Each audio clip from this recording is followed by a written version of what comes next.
Hello ಅಮ್ಮ. ಬೀಗ್ರು ಹೇಗಿದ್ದಾರೆ? ಈಗ ತಾನೇ ಎಚ್ಚರ ಆಯ್ತು. ದೀಪು ಮಗಳೇ, ಎಲ್ಲರೂ ಇಲ್ಲೇ ಇದ್ದೀವಿ, ಅವ್ರನ್ನ ಒಂದ್ಸಲ ತೋರ್ಸಮ್ಮ. ಮಾವ,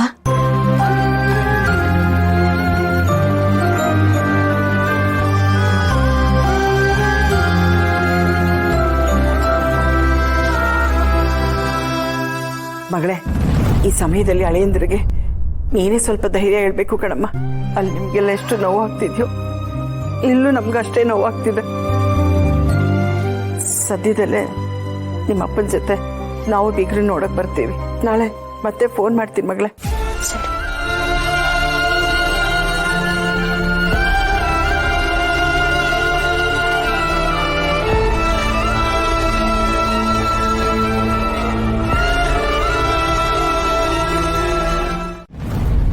ಮಾತಾಡಿದ್ರೆ ಎಚ್ಚರವಾಗಿರ್ತಾರೆ, ಸ್ವಲ್ಪ ಹೊತ್ತಾದ್ಮೇಲೆ ಮೂರ್ಛೆ ಇರ್ತಾರೆ.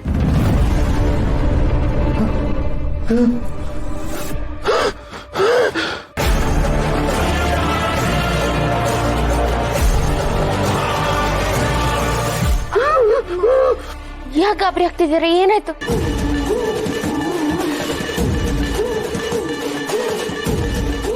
ಅಪ್ಪ ಗಾಬರಿ ಆಗ್ಬೇಡಿ, ನಾವೆಲ್ಲ ನಿಮ್ ಜೊತೆನೇ ಇದ್ದೀವಿ.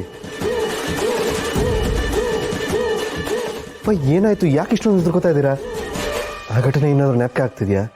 ಡೋಂಟ್ ವರಿ, ಅದನ್ನೆಲ್ಲ ಮನ್ಸಿಗೆ ಹಾಕೋಬೇಡಿ.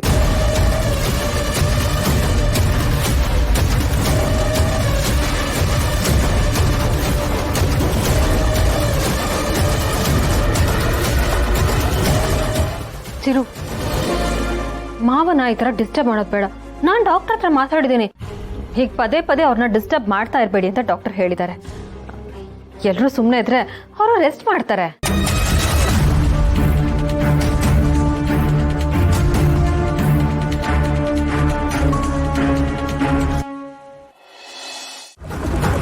ಅದಕ್ಕೆ ನಾಳೆ ನನ್ನ ಅಪ್ಪನ ಕರ್ಕೊಂಡು ಊರಲ್ಲಿರೋ ದೇವಸ್ಥಾನಕ್ಕೆ ಹೋಗಿ ಬರ್ಬೇಕಂತಿದ್ದೀನಿ. ಏನು ಹೇಳ್ತೀಯ ಚಿರು? ಮಾವ ಇವಾಗಿರೋ ಕಂಡೀಷನ್ನಲ್ಲಿ ದೇವಸ್ಥಾನ ಕರ್ಕೊಂಡು ಹೋಗೋಕ್ಕಾಗತ್ತಾ?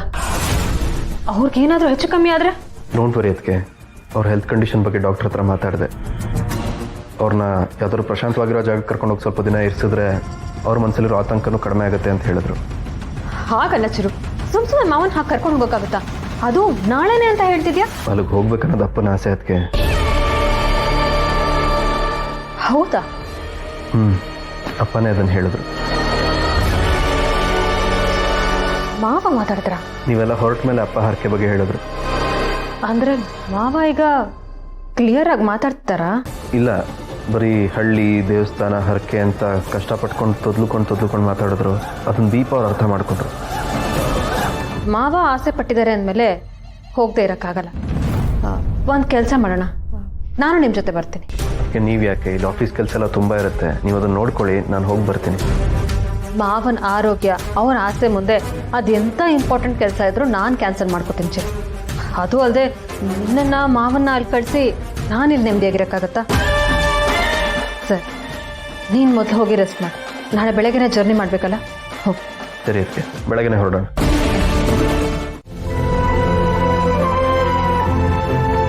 ವಿಷಯ ಗೊತ್ತಾಯ್ತಾ? ಏನಕ್ಕ? ಚಿರು ಅದಕ್ಕೇನೋ ನಿಮ್ಮ ಜೊತೆ ಊರಿಗೆ ಬರ್ತಿದ್ದಾರಂತೆ. ಹೌದಾ?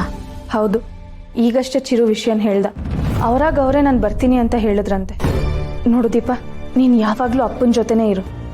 ಹಾಗೆ ಚಿರೋರ್ ಅದಕ್ಕೆ ಮೇಲೆ ಒಂದು ಕಣ್ಣಿಟ್ಟಿರು. ಯಾರ ಮನಸ್ಸಲ್ಲಿ ಏನು ಕೆಟ್ಟ ಉದ್ದೇಶ ಇರುತ್ತೋ ಗೊತ್ತಿಲ್ಲ, ಯಾರನ್ನೂ ನಂಬೋದಕ್ಕಾಗಲ್ಲ. ಅದಕ್ಕೆ. ಸರಿ ಅಕ್ಕ. ಅಪ್ಪ, ನೀವೇನು ಹೆದರ್ಕೋಬೇಡಿ, ನಿಮ್ಮ ಜೊತೆ ದೀಪ ಇರ್ತಾಳೆ. ಅಣ್ಣ, ನನಗೂ ನಿನ್ನ ಜೊತೆ ಬರಬೇಕು ಅಂತ ತುಂಬ ಇಷ್ಟ. ಆದರೆ ಸುಕ್ಕು ಮನೇಲಿಲ್ಲ, ಇಲ್ಲೇ ಇರಬೇಕಾಗತ್ತೆ ನಾನು. ನೋಡು, ನೀನು ಇಷ್ಟವಾದ ದೇವಸ್ಥಾನಕ್ಕೆ ಹೋಗ್ತಿದ್ಯಾ, ಹಳ್ಳಿ ವಾತಾವರಣ ಬೇರೆ. 2 ದಿವಸ ಅಲ್ಲೇ ಇದ್ದು ಆರಾಮಾಗೆ ಹುಷಾರಾಗ್ಬಿಟ್ಟು ಬಾ ಅಣ್ಣ.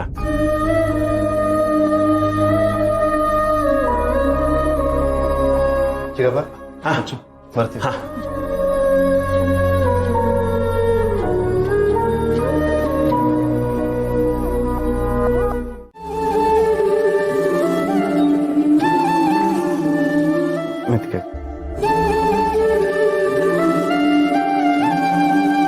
ಒಬ್ಬ ಸ್ಪೆಷಲಿಸ್ಟ್ ಒಬ್ಬರನ್ನ ಕಾಂಟ್ಯಾಕ್ಟ್ ಮಾಡಿದ್ದೀನಿ. ಏನು ಯೋಚನೆ ಮಾಡ್ಬಿಡಿ, ಬೇಗ ಹುಷಾರಾಗ್ತೀರಾ. ಹ್ಞೂ ಮಾವ, ನೀವು ಮೊದಲಿನ ಥರ ಆಗಬೇಕು ಅಂತಾನೆ ನಾವು ನಿಮ್ಮನ್ನ ಇಲ್ಲಿ ಕರ್ಕೊಂಡು ಬಂದಿದ್ದು. ನಾಳೆ ಬೆಳಿಗ್ಗೆನೇ ದೇವಸ್ಥಾನಕ್ಕೆ ಹೋಗೋಣ. ನಿಮ್ಮನ್ನು ನೋಡಬೇಕು ಅಂತ ಮನೆಯಿಂದ ವಿಡಿಯೋ ಫೋನ್ ಮಾಡಿದ್ದಾರೆ. ಹಲೋ, ಎಲ್ಲಿದ್ದೀರಮ್ಮ ಈಗ? ಈಗ ತಾನೇ ಸೇರಿದ್ವಿ. ಹೌದಾ? ಬೀಗರು ಹೇಗಿದ್ದಾರೆ? ಇಲ್ಲೇ ಇದ್ದಾರೆ. ಒಂದು ನಿಮಿಷ ಮಾವ.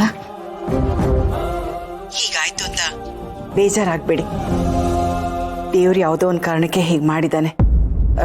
ನೀವು ಬೇಗ ಹುಷಾರಾಗ್ತೀರಾ. ನಿಮ್ಮನ್ನ ಪ್ರೀತಿಯಿಂದ ಕಾಳಜಿಯಿಂದ ನೋಡ್ಕೊಳ್ಳೋದಕ್ಕೆ ನನ್ನ ಮಗಳು ಅಳಿಯಂದ್ರಿದ್ದಾರೆ. ಹಾಗೆ ಏನಾದರೂ ಅವಶ್ಯಕತೆ ಇದ್ರೆ ನಾವೇ ಅಲ್ಲಿಗೆ ಬರ್ತೀವಿ. ನೀವು ಮೊದಲಿನ ಥರ ಬೇಗ ಹುಷಾರಾಗ್ತೀರಾ. ದೀಪು, ನಿನಗೆ ಗೊತ್ತಿರೋ ಹಾಗೆ ನಮ್ಮೂರಿನ ದೇವರು ತುಂಬಾ ಶಕ್ತಿಶಾಲಿ. ಬೆಳಿಗ್ಗೆನೆ ಬೀಗರನ್ನ ಕರ್ಕೊಂಡು ಬಂದ್ರೆ ಪೂಜೆಗೆ ಅಲ್ಲಿಗೆ ಹೋಗ್ಬೇಡ. ಅಳಿಯಂದ್ರು ಸೌಂದರ್ಯ ಅವರಿದ್ದಾರಾ? ಹ್ಞೂ ಇದ್ದಾರೆ. ಅಳಿಯಂದ್ರೆ ಬೇಜಾರು ಮಾಡ್ಕೋಬೇಡಿ, ಎಲ್ಲ ಸರಿ ಹೋಗುತ್ತೆ. ಊಟ ತಿಂಡಿ ಬಗ್ಗೆ ತಲೆ ಕೆಡಿಸ್ಕೋಬೇಡಿ, ನಾವೇ ಇಲ್ಲಿಂದ ಎಲ್ಲ ಮಾಡಿ ಕಳಿಸ್ತೀವಿ. ಅದೆಲ್ಲ ಏನು ಬೇಡ, ಇಲ್ಲಿ ಅಡುಗೆ ಮಾಡೋಕ್ಕೆಲ್ಲ ಜನ ಇದ್ದಾರೆ. ಸರಿ ಅಳಿಯಂದ್ರೆ, ಏನಾದರೂ ಬೇಕಿದ್ರೆ ಫೋನ್ ಮಾಡಿ. ಆಯ್ತು. ದೀಪು ಮಗಳೇ, ಏನಾದರೂ ಇದ್ರೆ ಫೋನ್ ಮಾಡು. ನಾನು ನಿಮ್ಮಪ್ಪ ನಾವೆಲ್ಲರೂ ಬರ್ತೀವಿ. ಸರಿ, ಇಡ್ತೀನಿ. ಬೆಳಗ್ಗೆನೆ ಎಲ್ಲರೂ ದೇವಸ್ಥಾನಕ್ಕೆ ಹೊರಡ್ಬೇಕಲ್ಲ, ಬೇಗ ಮಲಗೋದು ಒಳ್ಳೇದು. ನನ್ನ ಮಾವನ ಮಲಗಿಸಿ ಅವ್ರನ್ನ ನೋಡ್ಕೊಂಡು ಅಲ್ಲೇ ಇರ್ತೀನಿ.